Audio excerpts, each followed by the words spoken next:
Ladies and gentlemen, get your passports ready. We're now boarding flight Feel Good Fast Lane. Everyone is buzzing about the World Cup, but we're spotlighting the underdogs. Then we're off to Portugal to check out Dua Lipa's new library and hanging out in Mozambique with white rhinos. Surprise! I also booked us a trip to the world's largest marine sanctuary. Then we're off to Hong Kong for a cup of coffee, and we'll wrap it up in Minnesota for a unique way to buy local art. It's all coming to you on the Feel Good Fast Lane, your quick ride to a world that doesn't suck. We're your hosts, Elliot Chaparelli and Joy Ashanti Watkins.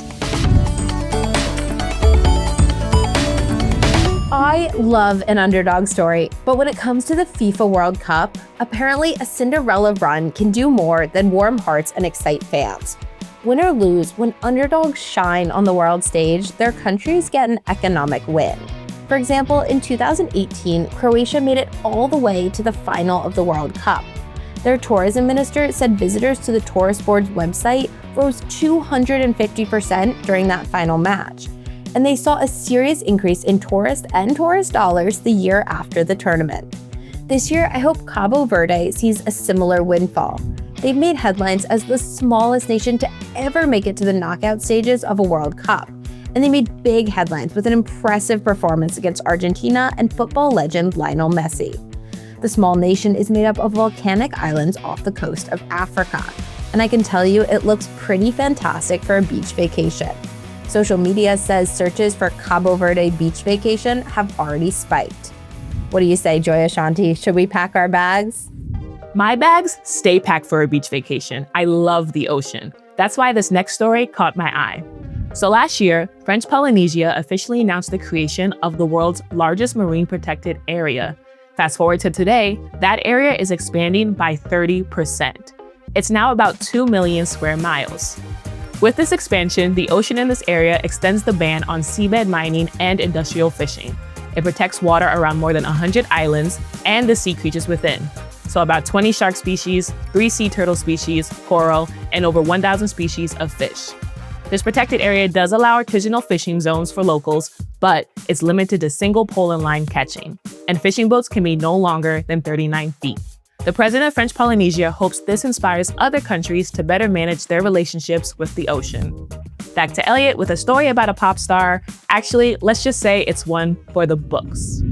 Dua Lipa is opening a library for banned books. The singer of Levitating handpicked 100 books that she considers manifestos on freedom. The books represent 4 categories: power, control, voice, and memory. They range from classic works like The Handmaid's Tale and Kafka's Metamorphosis to newer titles like Ocean Vuong's On Earth We're Briefly Gorgeous. Books in the collection have been banned by schools, taken off of shelves at libraries, or been the subject of public controversy. The books will now have a permanent home inside the historic Livraria Lelo bookshop in Porto, Portugal. Dua Lipa is not new to the literary world. She hosts a monthly book club called Service 95 and hosts authors on a podcast. I absolutely love this dedication to literature. I think I'm gonna have to join the book club.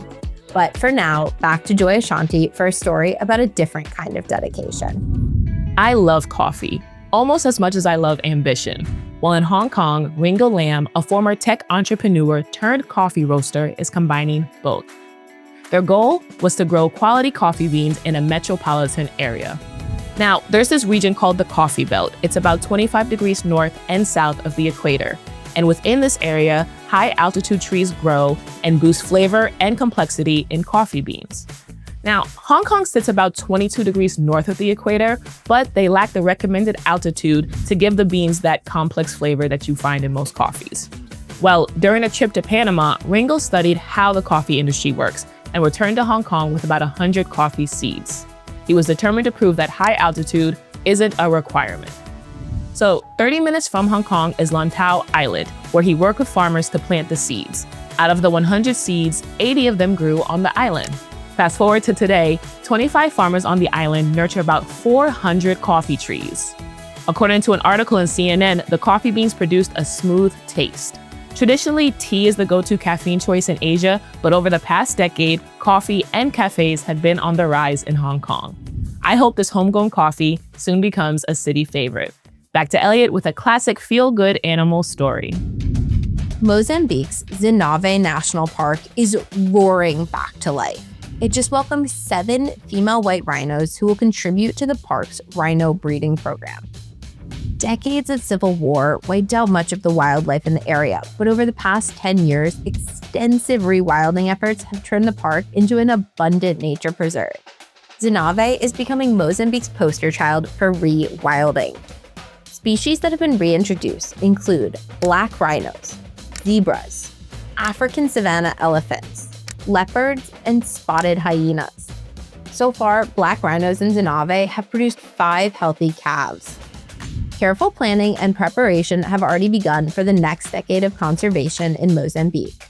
Rewilding takes time and commitment, but Zinave proves that the effort really is worthwhile. Back to Joy Ashanti to close us out. That girl really likes vending machines. If you're a Feel Good Fastlane regular, you may remember my story about the Kindness vending machine.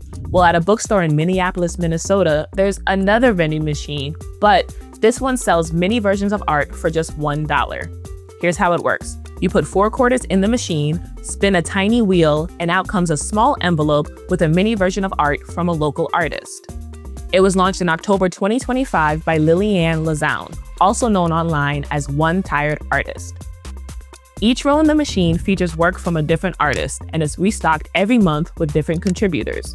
The machine features a variety of mediums, from paintings to crochet art, and anyone from children, teens, adults, seniors, anybody can submit their work. What's even better, there's no fee to be featured, and 100% of the funds go straight back to the creators. In an interview with CBS, Lillian said, quote, "Artists have told me that people have come to their art fairs to buy more of their artwork because of what they got in this snapshot of their portfolio. There's also been a few people who have had larger commissions come out from the mini art vending machine," end quote. Thousands of pieces have been sold since the launch, and One Tired Artist is considering installing another machine at a different location. What a wonderful example of creatives supporting one another. There's your bite-sized brightness for the day, short stories that will leave you feeling good and knowing good fast. Feeling good? So are we. So fly on over to the subscribe button and make sure you subscribe, like, and share.